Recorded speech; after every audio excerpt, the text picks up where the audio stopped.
हाय खुलुमबाय लोगोफोर आंनि एडभान्स बड'लेण्ड इउटिउब चेनेलाव नोंथांमोनखौ बरायबाय लोगोसे दिनैनि गोदान भिडिअ'आव नोंथांमोनखौ बरायबाय आसा खालामो नोंथांमोना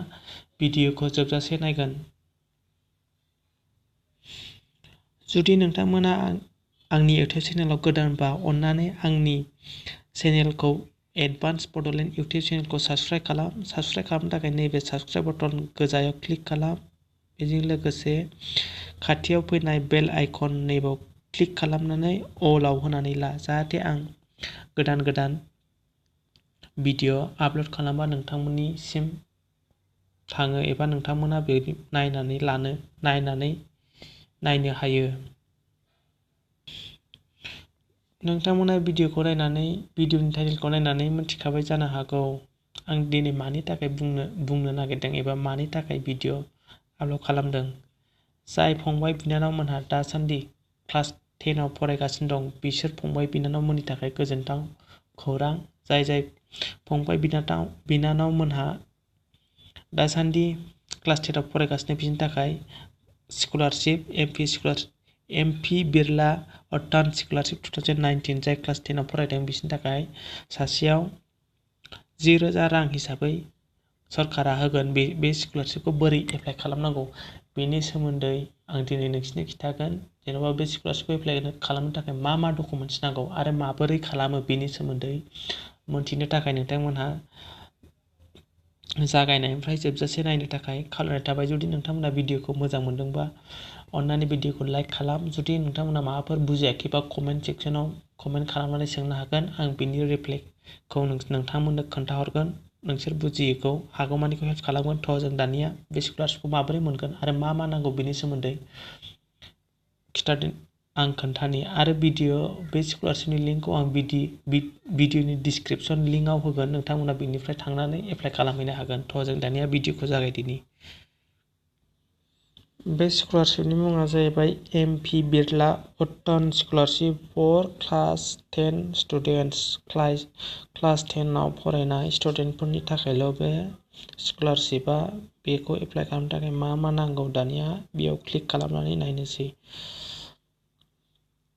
बेखौ एप्लाइ खालामनो थाखाय फार्स्टआवनो मिनिमाम पार्सेन्टेज जानांगोन जाहैबाय क्लास 9 आव 35% मोननाय जानांगोन दा क्लास 10 आव फरायबाय थानाय जानांगोन आरो मेक्सिमाम एलिजिबिलिटि क्राइटेरिया क्लास 10 आव दा फरायनाय जानांगोन जायखिजाया जेन्डार हौवायानो जा हिन्जावानो जा एप्लाइ खालामनो हागोन आरो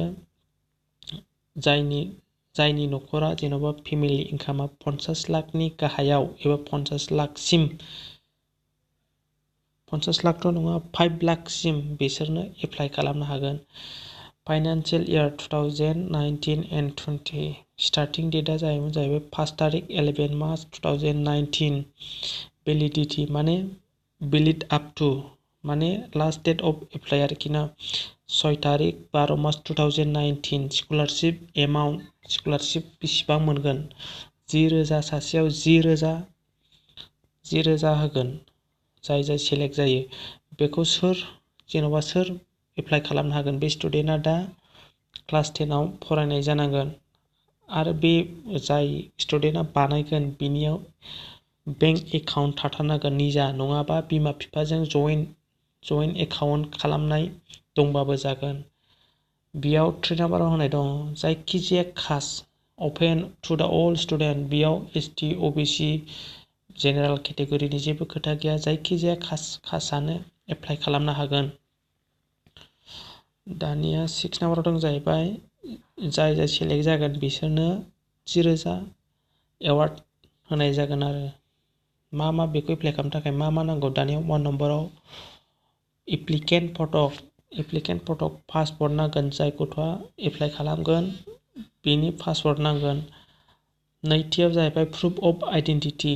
प्रुफ जेन'बा स्कुल कार्ड बेफोरनो प्रुफ अफ आइडेन्टिटि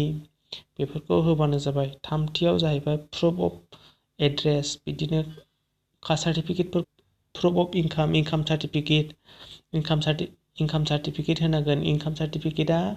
5 लाखसनि गाहायाव जानांगोन गाहायाव नङाबा 5 लाखसिम जाहैनाय जानांगोन। स्टुडेन्टनि बेंक एकाउन्ट स्टुडेन्टआ जुदि बेंक एकाउन्ट गैयाबा पेरेन्टसजों जयेन्ट एकाउन्टबाबो जागोन। 7 नाम्बाराव जाहैबाय एडमिसन रिसिप्ट। एडमिसन रिसिप्टआव जेन'बा current financial years of financial receipt, fees receipt years fees receipt माने एडमिसन रिसिप्ट, बेसेबां एडमिसनाव बेसेबां फैसा लादों बेफोरनि रिसिप्टखौ नांगोन। बनाफाइड फ्रम स्कुल माने रिडिं सार्टिफिकेट नांगोन। बे जेन'बा आंनि स्टुडेन्टआ आंनि स्कुलाव फरायगासिनो होननाय मोनसे रिडिं सार्टिफिकेट बनाफाइड सार्टिफिकेट लाबोदो। आरो लेटेस्ट पासिं मार्कशिट क्लास 9नि बे 35% मोननाय मार्कशिटखौ बो नांगोन। आसा खालामो नोंथांमोना भिडिअखौ नायनानै बुजिबाय। जुदि नोंथांमोना माबाफोर बुजियाखैबा भिडिअनि कमेन्ट सेक्सनाव थांनानै सोंहरनो हागोन। आं नोंथांमोनखौ हागौमानिखौ हेल्प खालामगोन। आसा खालामो नोंथांमोना भिडिअखौ मोजां मोनदों। भिडिअखौ मोजां मोनदोंबा अन्नानै लाइक खालाम आरो आंनि चेनेलखौ साबस्क्राइब खालाम। बेबायदिनो गोदान स्कलारशिपनि हक जायखिजाया साख्रिफोरनि आपडेट फैयोबानो आं आंनि चेनेलाव हगारगोन। जुदि नोंथांमोना जाहाथे नुनो हायो बेनिखायनो साबस्क्राइब खालाम। आसा खालामो नोंथांमोना बुजिबाय। बुजियाखैबा जुदि कमेन्ट सेक्सनाव सोंदो। दिनैनि भिडिअआ एसेनोसै। गोजोन्थों। Thank you.